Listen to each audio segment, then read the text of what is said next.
When you are weary, my sister and brother, lean on my shoulder. We empower one another. Stand together, but if we must fall, I fall with my family, my allies, and all.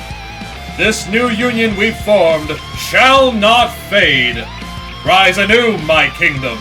Find unity in the crusade. It's so nice to get the family together.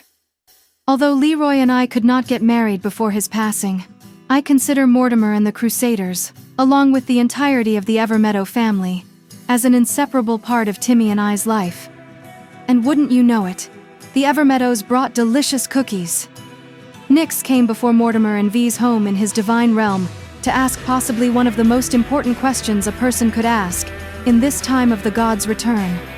She asked upon Famine to become a servant of Famine, the closest one could get to being Mortimer's avatar, and to do this, she will need her final rune item to allow herself to withstand near divinity.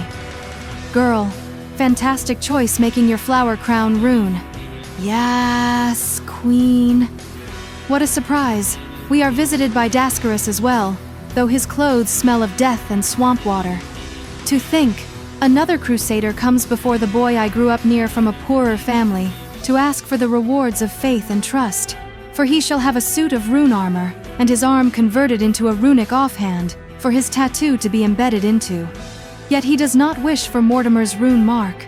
He asks for something fairly disturbing, to have necromantic rune marks placed upon his newly formed gifts and on his body.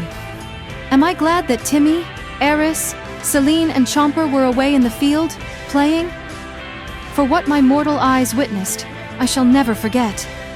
Not only did the two become bathed in the green flames, with the holy essence solidifying over their bodies after several hours of crafting, but such precision was taken to engrave the marks of Mortimer and necromancy into their armor, fading from sight until their powers awaken.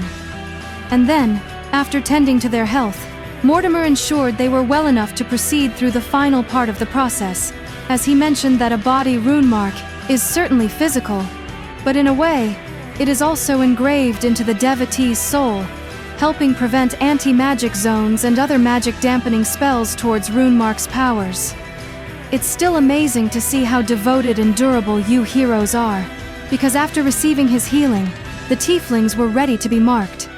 Dascarus was filled with necromantic energy, which caused his soul to writhe in discomfort, until it accepted the reality of the situation, that it was not being attacked or harmed, but rather, it was transforming into something less vulnerable, more in control of its destiny. His spirit settled, much like the day he was freed of Asmodeus. You know, I hear archliches become skeletal. I suppose we will see what happens. And now, Nyx, the first to believe in Mortimer, receives the highest trust bestowed upon her. Not only does her rune items consume the god of Famine's withering hellfire, but something ancient awakens within her blood and soul. The clan of the Blood Moons were blessed by the Night Mother and Alima, culminating into their only daughter, the elements of night and life, making her affinity for hellfire, nature, and darkness cosmically predisposed. She both wishes to keep her people alive and punish the wicked, and now infused with Mortimer's wither, she is the only one who can restore those burned by hellfire, and can destroy the souls of these foul demons. Truly, you both are such an inspiration, and I am proud to say, I know you all. Beyond all reasons that Mortimer has helped you, and there are many, I know I also appreciate that Nyx brought back Eleanor and Michael McHale from Darkhaven. You both look so strong and mighty, but that doesn't mean we can't enjoy a nice home-cooked meal made by the McHales. This is the tale of what Jeff the Homunculus witnessed on his first day of keeping a vigilant watch over Malpais. Though he may not comprehend with any level of intelligence what occurred before him, that did not stop him from being a good, loyal little construct. The pirate and the artificer worked hard, side by side, to progress their goals. Daricus took Darkstar's heart and called upon the spirits of death and fire for their cooperation, letting the energy flow through from it and returning said energy in order to prepare for his ultimate goal, the ritual. With a surge of bravery, he attempts to manage lightning, ice, and water, along with the other two elements pumping into the heart.